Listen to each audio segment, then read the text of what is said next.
Egipto. En esta tierra maravillosa se desarrolló una cultura hace miles y miles de años, que al parecer su principal objetivo era ser recordado, hacer todo para que durara por la eternidad. En este segundo capítulo del libro La historia del arte contada por Ernest Gombrich, él aquí reafirma que su modo de ver el arte es totalmente académico, porque menciona que en Egipto es en donde comienza todo y se sigue refiriendo a las culturas prehistóricas, las culturas antiguas, inclusive estas culturas que no comparten la tradición occidental, las sigue llamando primitivas, las sigue llamando extrañas. Aquí Gombrich refuerza su idea de que el arte válido es el arte académico, es el arte clásico, es decir, el arte que viene de la tradición tanto griega como de la romana. Para él el arte es belleza, el arte es el deleite de los sentidos y el arte es una experiencia estética, nada más. ¿Y qué es lo que tiene que ver con Egipto? Bueno, pues el mismo Platón mencionaba de que Grecia no inventó el hilo negro, ellos no salieron con nuevas ideas, simplemente lo que hicieron es tomar todo lo que había ya en Egipto y lo adaptaron para su propia visión del mundo y lo fueron modificando para crear el sentido de belleza que hoy todos conocemos. Sin embargo, nuevamente, no estoy de acuerdo con él. Sí, estoy plenamente consciente de que esa fue la postura válida a mediados del siglo pasado, pero hoy ya no podemos tener esa misma cultura. Es una verdadera falta de respeto para todas las demás culturas en todo el planeta que se desarrollan de una manera completamente diferente, con una ideología también diferente y que también atienden a diversos fines y no nada más atienden a la belleza, no nada más atienden a lo puro estético o al mismo deleite de los sentidos. Tienen una funcionalidad y sobre todo lo más importante es que tienen una conexión con los diversos planos de la existencia. Gombrich menciona que realmente Egipto no está relacionado con esos extraños comienzos que vimos con los celtas o que vimos en las cuevas de Altamira o de Lascaux, y tampoco está relacionado con lo que sucede con los pueblos americanos, por ejemplo. Ahora, todos estos pueblos, como ya vimos en el capítulo 1, tienen una manera de hacer arte en el que está intrínsecamente relacionado con la magia. Ellos hacen determinados objetos, crean las imágenes para poder incluirlos dentro de un ritual como el componente matérico que va a llevar a cabo la magia. ¿Y cuál es la magia? Es simplemente que las cosas salgan como tienen que salir. Es decir, si estamos haciendo un ritual de la fertilidad, generalmente se hace en el solsticio de invierno y sirve para cuando el sol termine por el proceso de muerte haya una resurrección, vuelva a brillar con gran fuerza y a partir de ahí toda la naturaleza se regenere. Ese es el centro, ese es el meollo del asunto. Es un arte en el que el ser humano está integrado con la naturaleza, ve la manera de cómo hacer que la naturaleza responda a lo que él está pidiendo, a lo que él está accionando, considerándose parte del cambio, parte de la regeneración. Realmente los egipcios no estaban tan lejos de esta idea. Lo que sucedía con las pinturas en las cuevas de nuestros antepasados prehistóricos era que sencillamente ellos pintaban lo que querían que se manifestara más adelante. Y si volteamos a ver lo que se pintó en las tumbas, todo ese arte es la mera representación de lo que el muerto deseaba en que se convirtiera su vida, en el más allá. Tener un montón de esclavos, tener una buena casa, ponerse tranquilamente a cazar y a pescar. Es una vida tranquila y lo están plasmando para que esa imagen se eternice en el otro plano. De igual manera, como lo mencioné en el capítulo pasado, no veo la diferencia, porque si la gente de las cuevas está pintando con un determinado propósito para que se manifieste aquí, el egipcio está pintando su tumba para que se manifieste allá. Además, dentro de la tradición egipcia, hay una máxima que reza: como es arriba, es abajo. Este es un principio hermético que tiene su raíz en la sabiduría egipcia, y ya la gente de la prehistoria aplicaba ese mismo principio. ¿Cómo? Hay análisis acerca de que en las pinturas de las cuevas no nada más son los rebaños de los animales, los toros, los búfalos, los jabalíes, los rinocerontes, los leones, sino que además se está pintando una proyección del cielo, en donde los conjuntos de estrellas con la forma de determinados animales para poderlas identificar. Y es de esa manera que están representando lo que hay arriba, aquí abajo. Igual en el arte egipcio. Ellos hacen todas esas representaciones en sus tumbas para poder plasmar cómo es que va a ser su vida en el más allá. Sobre todo en el caso del faraón, cuando esté entre los dioses, cuando esté entre las estrellas, es su vida allá arriba, pero está siendo representada aquí abajo. Y además, todas las figuras de los dioses que tienen un equivalente animal y se representan ya sea con el cuerpo de ser humano y la cabeza de animal o totalmente como animales, tienen su paralelismo en las constelaciones. Este es un concepto que va a arraigarse mucho más en Mesopotamia. Si bien en Sumeria es en donde aproximadamente en el 3200 a.C. es cuando surge la escritura cuneiforme, que es principalmente fonética, ya se venían desarrollando los jeroglifos en Egipto, y es una manera de plasmar las ideas que pasan de la figuratividad hacia un signo, y conforme va a ir pasando el tiempo se va volviendo fonético. Hay varios estudios contundentes que hablan acerca de que ya hay un cierto tipo de código en el Neolítico. Se han encontrado aproximadamente unos 32 símbolos que se repiten constantemente en varias cuevas, y tenemos esa repetición en el continente europeo, en el continente africano, en Asia, y anteriormente se tenían por marcas decorativas, no se les daba mucha atención, pero de repente alguien dijo: hey, esto no está aquí nada más porque sí. Y los investigadores empezaron a dar cuenta de que realmente eran los mismos símbolos.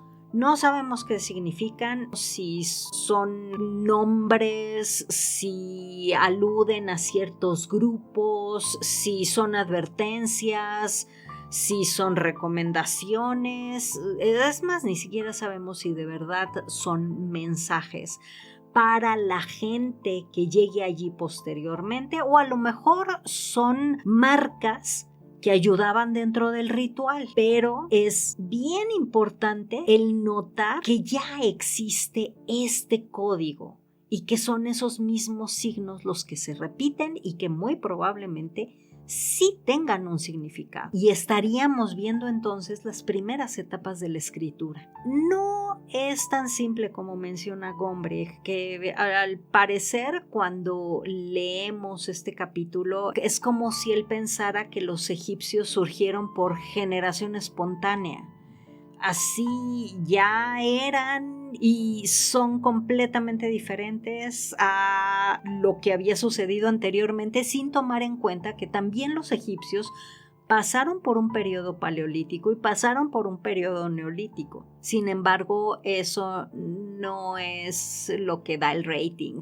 Y por otro lado, también hay que ver toda la tradición de enterramientos que hay en la Europa prehistórica, en donde colocan los cuerpos y les construyen un túmulo. Eso está muy relacionado con la tradición egipcia de levantar una pirámide, que finalmente es ese túmulo. Es como un montículo primordial desde el cual va a salir proyectada el alma para unirse con el sol. Y de hecho, si nosotros leemos la Ilíada, vamos a ver que a los muertos les erigían sus túmulos. Entonces, como vemos, todo el desarrollo del arte occidental, sí, tiene que ver mucho con los egipcios, pero con los egipcios no es con quienes empieza, es desde la prehistoria. Y también hay que tomar en cuenta a todas las culturas que se desarrollaron en la región de Mesopotamia, a las cuales Gombrich les dedica apenas unos cuantos párrafos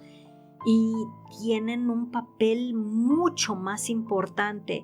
¿Por qué? Simplemente porque fue el lugar en donde se desarrolló el pueblo hebreo, y el pueblo hebreo es la base para el cristianismo, que es la religión, es la tradición, es la cultura que predomina en prácticamente todo Occidente.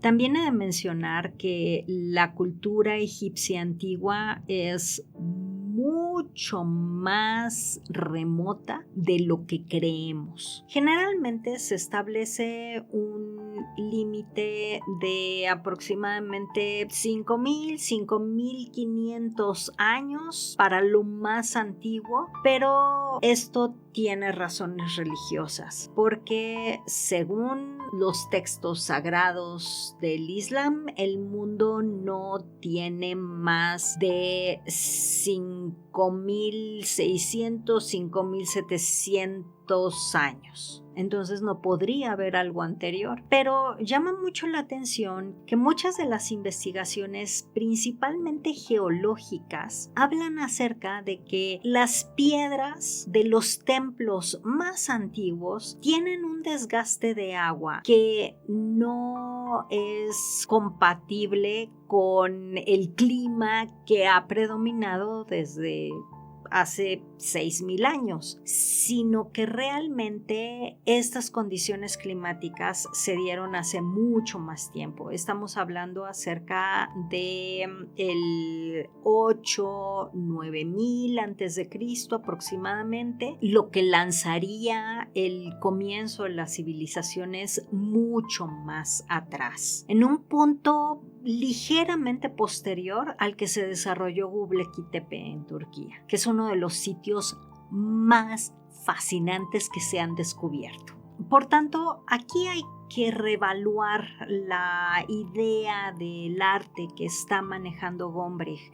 Y sí, hay que tener eso muy al tanto, porque para él, repito, el arte es belleza, el arte es para que sea degustado el placer por los sentidos. El arte tiene que ser necesariamente bello, y ya en esta época las cosas son muy diferentes. Estamos en un tiempo en donde ya el arte no necesariamente tiene que ser bello. Sí, es una experiencia estética, pero así como puede ser positiva, también puede ser negativa.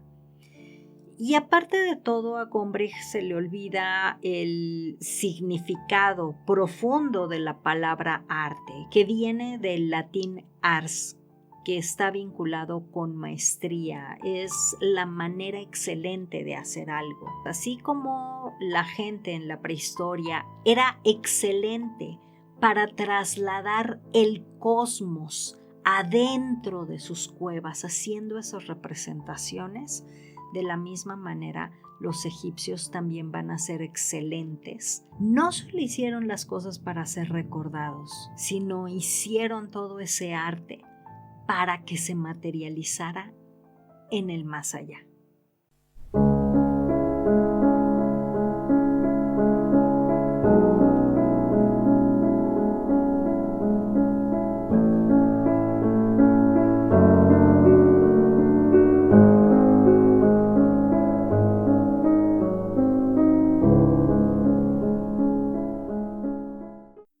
La historia del arte, por Ernst Gombrich.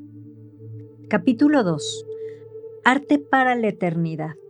Egipto, Mesopotamia y Creta.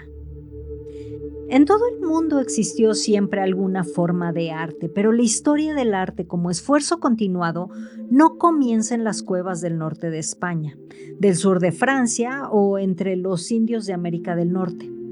No existe hilación entre esos extraños comienzos con nuestros días, pero sí hay una tradición directa que pasa de maestro a discípulo y del discípulo al admirador o al copista, que relaciona el arte de nuestro tiempo, una casa o un cartel, con el del Valle del Nilo de hace unos 5000 años.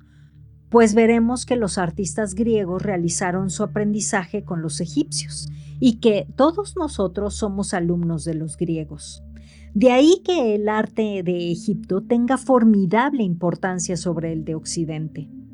Es sabido que Egipto es el país de las pirámides, esas montañas de piedra que se yerguen como los hitos del tiempo sobre el distante horizonte de la historia. Por remotas y misteriosas que puedan parecernos, mucho es lo que nos revelan acerca de su propia historia.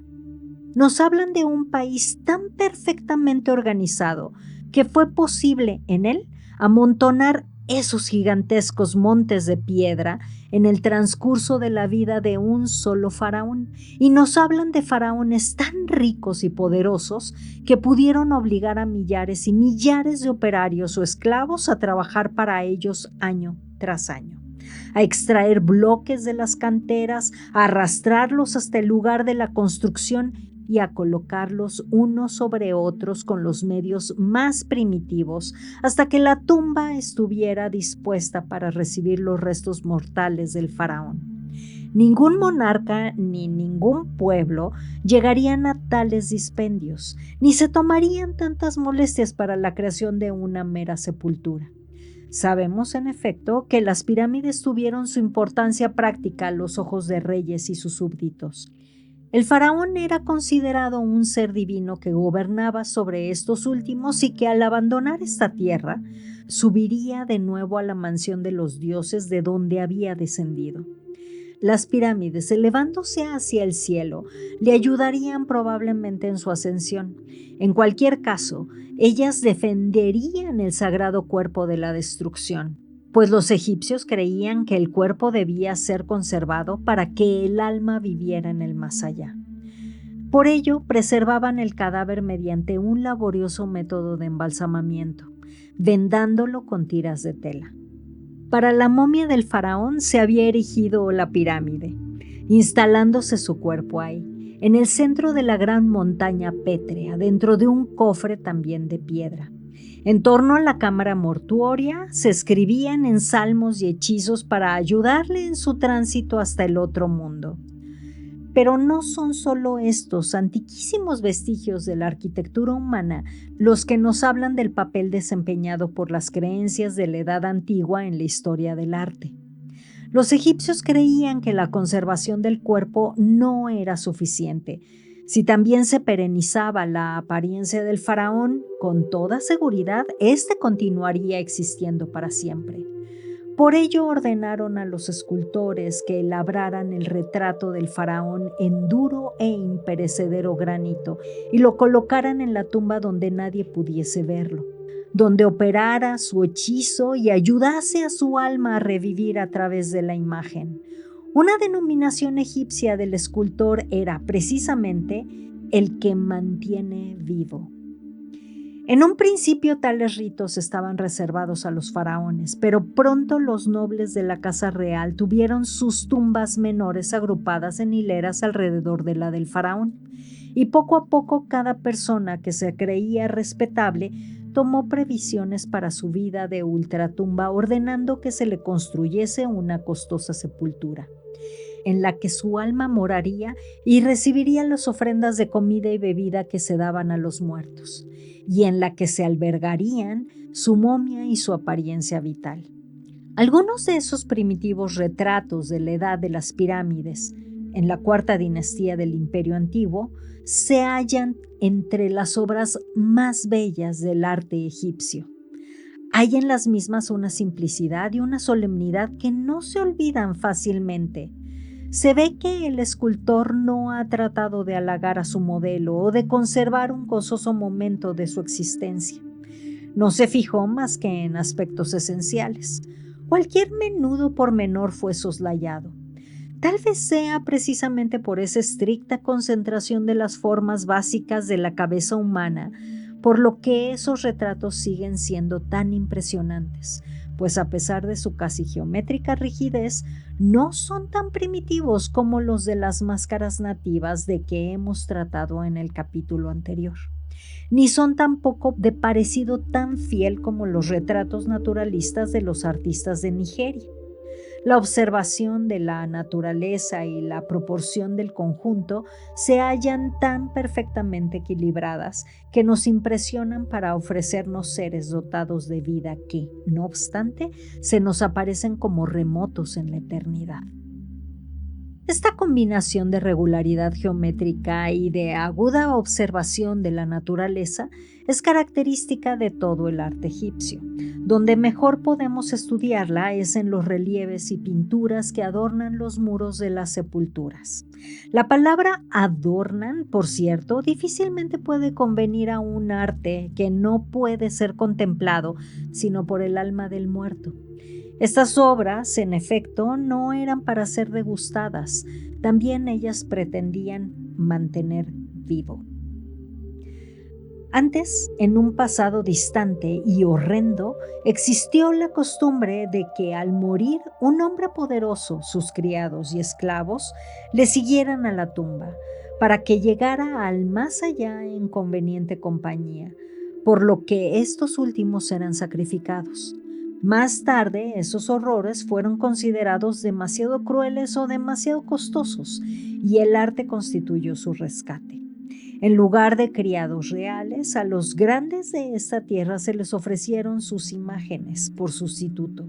Los retratos y modelos encontrados en las tumbas egipcias se relacionan con la idea de proporcionar compañeros a las almas en el otro mundo, una creencia que se encuentra en los inicios de muchas culturas.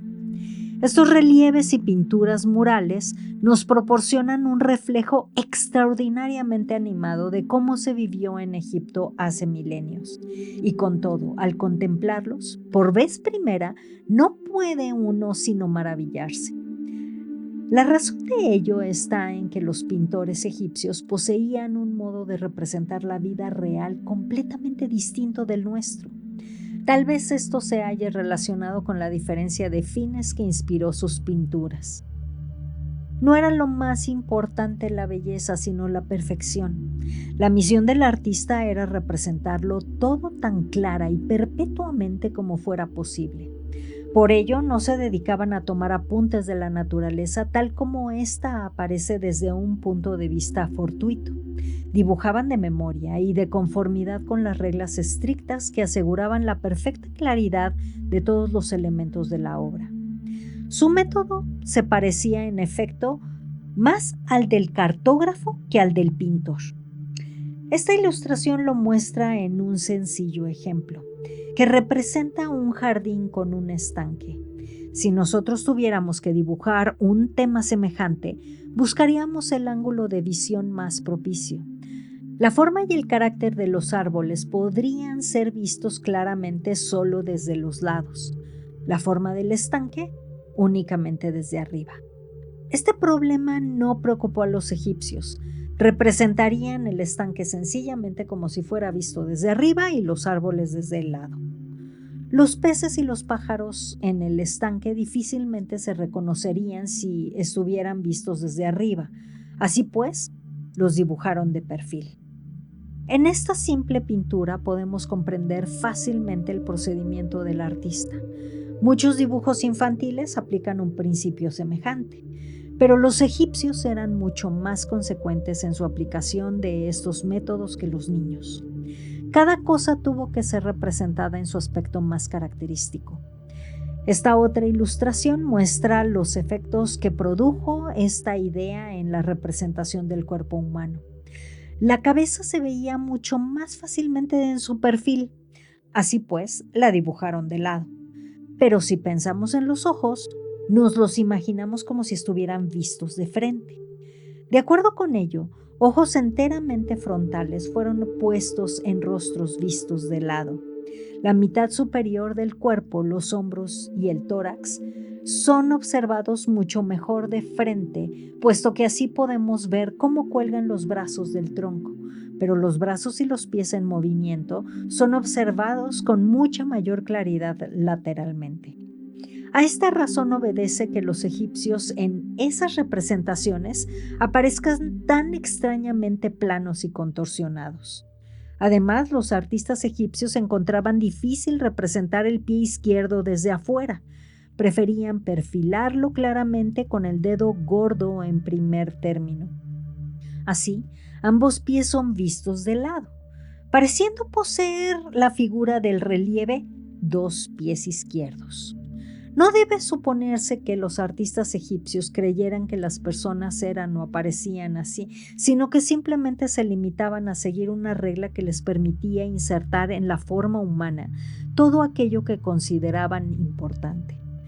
Tal vez esta adhesión estricta a la norma haya tenido algo que ver con las intenciones mágicas, porque ¿cómo podría un hombre con sus brazos en escorzo o seccionados llevar o recibir los dones requeridos por el muerto? Lo cierto es que el arte egipcio no se basa en lo que el artista podría ver en un momento dado, sino en lo que él sabía que pertenecía a una persona o una escena.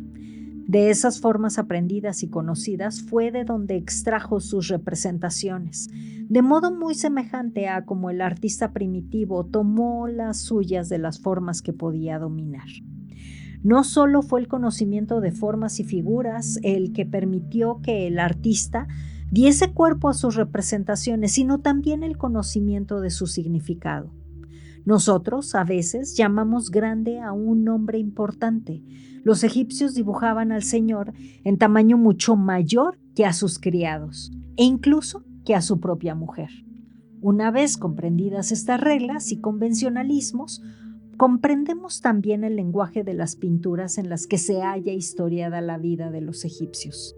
Esta otra ilustración nos da una buena idea de la disposición general de una pared, de la tumba de un gran dignatario del llamado Imperio Medio, unos 1900 años antes de Cristo. La inscripción jeroglífica nos dice exactamente quién fue y cuáles fueron los títulos y honores que cosechó durante su vida.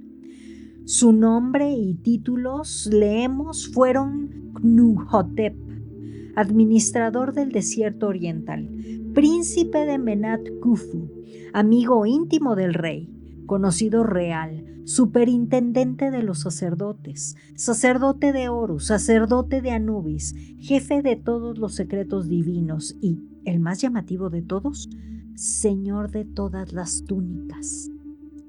En el lado izquierdo le vemos cazando aves con una especie de boomerang, acompañado por su mujer Keti, su concubina Hat y uno de sus hijos que, a pesar de su pequeño tamaño en la pintura, ostenta el título de superintendente de fronteras.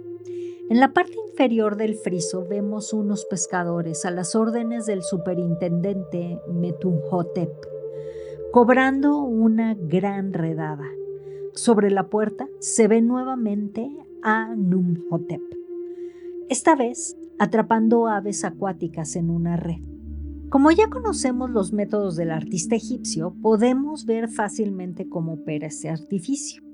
El cazador se coloca detrás de una pantalla vegetal, sosteniendo una cuerda ligada a la malla abierta, esta última representada como vista desde arriba. Cuando las aves han acudido al cebo, aquel tira de la cuerda y ellas quedan aprisionadas en la red. Detrás de Numhotep se halla su primogénito Nacht y su superintendente de tesoros, quien era, al propio tiempo, responsable de encargar la construcción de su sepultura. En el lado derecho, Pnuhotep, al que se dio el nombre de grande en peces, rico en aves, adorador de la diosa de la caza, es visto arponeando peces. Otra vez podemos observar los convencionalismos del artista egipcio que prescinde del agua por entre las cañas para mostrarnos el lugar donde se hallan los peces. La inscripción dice: en una jornada embarca por la charca de los patos silvestres, los pantanos y los ríos, alanceando con la lanza de 2 puntas atravesó 30 peces. ¡Qué magnífico el día de la caza del hipopótamo! En la parte inferior se aprecia el divertido episodio de uno de los hombres que ha caído al agua y que es pescado por sus compañeros. La inscripción en torno a la puerta recuerda los días en que tenían que llevarse presentes al muerto e incluye oraciones a los dioses. Creo que una vez acostumbrados a contemplar estas pinturas egipcias, nos preocupan tan poco sus faltas de verosimilitud. Incluso comenzamos a advertir las grandes ventajas del método egipcio. No hay nada en esas pinturas que dé la impresión de haber surgido al azar, nada que pudiera haber sido exactamente igual tratado de otro modo cualquiera. Merece la pena coger un lápiz e intentar copiar uno de los dibujos primitivos egipcios. Nuestros esbozos resultan desmañados, torcidos e inarmónicos, al menos los míos. El sentido egipcio del orden en cada pormenor es tan poderoso que cualquier pequeña variación lo trastorna por completo. El artista egipcio empezaba su obra dibujando una retícula de líneas rectas sobre la pared y distribuía con sumo cuidado sus figuras a lo largo de las líneas.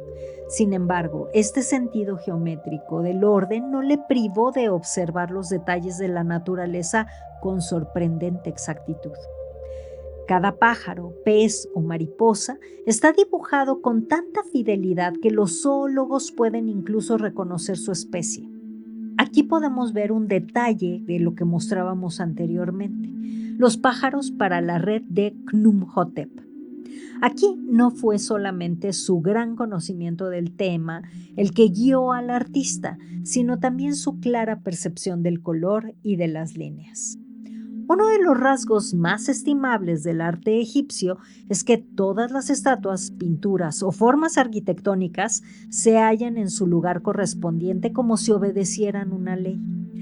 A esta ley, a la cual parecen obedecer todas las creaciones de un pueblo, la llamamos estilo. Resulta muy difícil explicar con palabras qué es lo que crea un estilo, pero es mucho más fácil verlo. Las normas que rigen todo el arte egipcio confieren a cada obra individual un efecto de equilibrio y armonía. El estilo egipcio fue un conjunto de leyes estrictas que cada artista tuvo que aprender en su más temprana juventud. Las estatuas sedentes tenían que tener las manos apoyadas sobre las rodillas. Los hombres tenían que ser pintados más morenos que las mujeres. La representación de cada divinidad tenía que ser estrictamente respetada. Horus, el dios del sol, tenía que aparecer como un halcón o con la cabeza de halcón. Anubis, el dios de la muerte, como un chacal o con la cabeza de un chacal. Cada artista tuvo que aprender también el arte de escribir bellamente. Tuvo que grabar imágenes y los símbolos de los jeroglíficos clara y cuidadosamente sobre piedra. Pero una vez en posesión de todas estas reglas, su aprendizaje había concluido. Nadie pedía una cosa distinta, nadie le requería que fuera original. Por el contrario, probablemente fue considerado mucho mejor artista el que supiera labrar sus estatuas con mayor semejanza a los admirados monumentos del pasado. Por ello, en el transcurso de 3000 años o más, el arte egipcio varió muy poco. Cuanto fue considerado bueno y bello en la época de las pirámides se tuvo por excelente 1000 años después. Ciertamente aparecieron nuevas modas y se solicitaron nuevos temas al artista, pero su manera de presentar al hombre y la naturaleza siguió siendo esencialmente la misma. Solo hubo un hombre que rompió las ataduras del estilo egipcio. Fue un faraón de la 18ª dinastía, conocida entonces como Imperio Nuevo, que se fundó después de una catastrófica invasión de Egipto. Este faraón, llamado Amenofis IV, fue un hereje. Rompió con muchas de las costumbres consagradas por una remota tradición. No quiso rendir homenaje a los dioses extrañamente conformados de su pueblo. Para él solo había un dios supremo, Atón, al que adoraba y al que hizo representar en forma de sol lanzando sus rayos, cada uno dotado de una mano. Se llamó a sí mismo Akenatón, según su dios, y separó su corte del alcance de los sacerdotes de los otros dioses, para trasladarla a una población que se conoce actualmente con el nombre árabe de Tel el Amarna. Las pinturas encargadas por él debieron asombrar a los egipcios de esta época por su novedad. En ellas no se encuentra nada de la dignidad rígida de los primeros faraones. En vez de ello, se hizo retratar con su mujer Nefertiti, jugando con sus hijos bajo la bendición del sol. Algunos de sus retratos le muestran como un hombre feo, tal vez porque deseó que los artistas le representaran en toda su humana flaqueza, o quizá estaba tan convencido de su importancia única como profeta que hizo hincapié en que se le representara fielmente. Sucesor de Akenatón fue Tutankamón, cuya tumba con sus tesoros fue descubierta en 1922. Algunas de esas obras siguen obedeciendo al moderno estilo de la religión de Atón, en particular el dorso del trono del faraón, que muestra a este y su esposa en idilio conyugal. El faraón se halla sentado en su silla en una actitud que debió escandalizar a los puritanos egipcios, casi recostándose a la manera egipcia.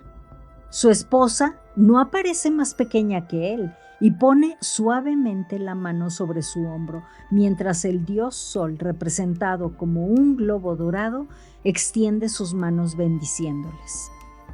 Es muy posible que esta reforma artística acaecida en la 18ª dinastía fuera facilitada por el faraón al importar de otros países obras mucho menos conservadoras y rígidas que los productos egipcios. En una isla del Egeo, Creta, habitaba un pueblo excelentemente dotado, cuyos artistas gustaban preferentemente de representar el movimiento. Cuando el palacio de su rey en Gnosos fue excavado hace unos 90 años, hubo quienes se resistían a creer que semejante libertad y flexibilidad de estilo pudiera haberse desarrollado en el segundo milenio antes de Cristo. Obras del mismo estilo fueron halladas en tierra firme griega. Una daga de Micenas, en la que se representa una cacería de leones, muestra un sentido del movimiento y una suavidad de líneas que debieron impresionar a los artesanos egipcios, llevándoles a desviarse de las normas consagradas por su tradición. Pero esta apertura del arte egipcio no debió persistir mucho.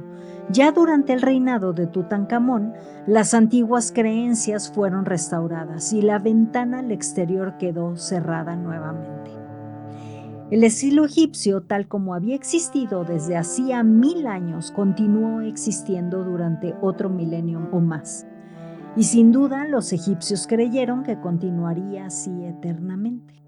Muchas obras egipcias de nuestros museos datan de este último periodo, lo mismo que casi todos los edificios, tales como templos y palacios. Se introdujeron nuevos temas y se llevaron a cabo otras tareas, pero nada esencialmente distinto vino a sumarse a las anteriores realizaciones artísticas. Egipto, claro está, fue solamente uno de los grandes y poderosos imperios que existieron en Cercano Oriente durante varios milenios. Sabemos por la Biblia que Palestina se hallaba entre el reino egipcio del Nilo y los imperios de Babilonia y Asiria, que se desarrollaron en el valle formado por los ríos Éufrates y Tigris. El arte de Mesopotamia, nombre que dieron los griegos a ese valle, nos es menos conocido que el arte egipcio. Ello se debe, al menos en parte, a una causa accidental. No existían bloques de piedra en aquel valle y la mayoría de las construcciones fueron hechas con ladrillos, que el paso del tiempo corroyó y redujo a polvo. Hasta la escultura en piedra fue en comparación poco frecuente, Pero no es esta la única explicación del hecho de que sean escasas, relativamente, las obras primitivas de su arte que han llegado hasta nosotros. La razón principal es, probablemente, que ese pueblo no compartió la creencia religiosa de los egipcios de que el cuerpo humano y su representación debían ser conservados para que el alma persistiera.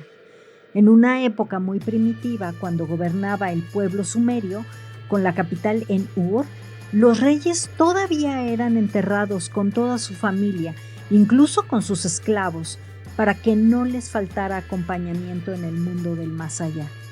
Tumbas de este periodo han sido descubiertas recientemente, por lo cual nos es posible admirar a algunos de los dioses titulares de esos antiguos y bárbaros reyes en el Museo Británico. Podemos observar cuánto refinamiento y capacidad artística pueden convivir con la crueldad y las supersticiones primitivas. Hay, por ejemplo, un arpa procedente de una de las tumbas, decorada con bestias fabulosas. Más bien parecen uno de nuestros animales heráldicos, no solo por su aspecto general, sino también por su disposición, pues los sumerios poseyeron el gusto de la precisión y de la simetría. No sabemos exactamente qué se proponían significar con esos fabulosos animales, pero es casi seguro que pertenecieron a su mitología y que las escenas que nos hacen un efecto semejante al de las ilustraciones de nuestros libros infantiles poseyeron un sentido muy grave y solemne. Aun cuando los artistas de Mesopotamia no fueron contratados para decorar las paredes de las tumbas, también tuvieron que asegurar por distinto modo que la imagen ayudara a mantener vivo al poderoso. A partir de los tiempos primitivos se desarrolló la costumbre entre los reyes de Mesopotamia de encargar monumentos conmemorativos de sus victorias en la guerra, los cuales hacen referencia a las tribus derrotadas y al botín capturado. Aquí podemos ver un relieve semejante en el que se presenta al rey pisoteando los cuerpos de sus adversarios muertos, mientras otros de sus enemigos le imploran piedad. Tal vez la idea a que respondieron esos monumentos no fue solamente la de mantener vivo el recuerdo de esas victorias. En los primeros tiempos, al menos, la antigua creencia en el poder de la imagen pudo aún haber influido en quienes ordenaron su ejecución. Tal vez pensaron que mientras la imagen de su rey se conservara con el pie sobre la garganta de su derribado enemigo, la tribu vencida no podría levantarse. En tiempos posteriores, tales monumentos evolucionaron hasta constituir una completa crónica gráfica de las campañas del rey. Las mejor conservadas de esas crónicas datan de un periodo relativamente tardío. El reinado del rey Assur-narsipal II de Asiria, que vivió en el siglo IX a.C., un poco después del rey bíblico Salomón. Podemos ver en ellas todos los episodios de una campaña bien organizada. Aquí se ven los detalles de un ataque a una fortaleza, con las máquinas de asedio en acción, los defensores derrumbándose y en lo alto de una torre una mujer lamentándose en vano. El método seguido en la representación de estas escenas es, en cierto modo, semejante al de los egipcios, aunque tal vez un tanto menos preciso y rígido. Al contemplarlas se experimenta la sensación de hallarse examinando un noticiario de hace 2000 años, tan reales y convincentes nos parecen. Pero si las observamos más detenidamente, descubriremos un hecho curioso. Hay multitud de muertos y heridos en esas guerras terribles, pero ni uno solo es asirio. El arte de la difusión y la propaganda se hallaba muy avanzado ya en aquellos lejanos días.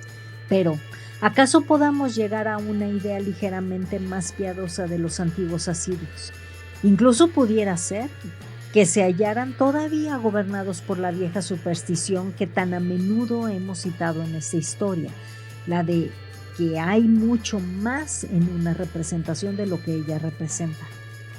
Tal vez por alguna extraña razón no quisieran representar a los asirios heridos. En cualquier caso, la tradición que empezó entonces ha tenido muy larga vida. En todos esos monumentos que glorifican a los caudillos del pasado, la guerra no ofrece la menor dificultad. Tan pronto como aparece el rey, el enemigo se dispersa como paja en el viento.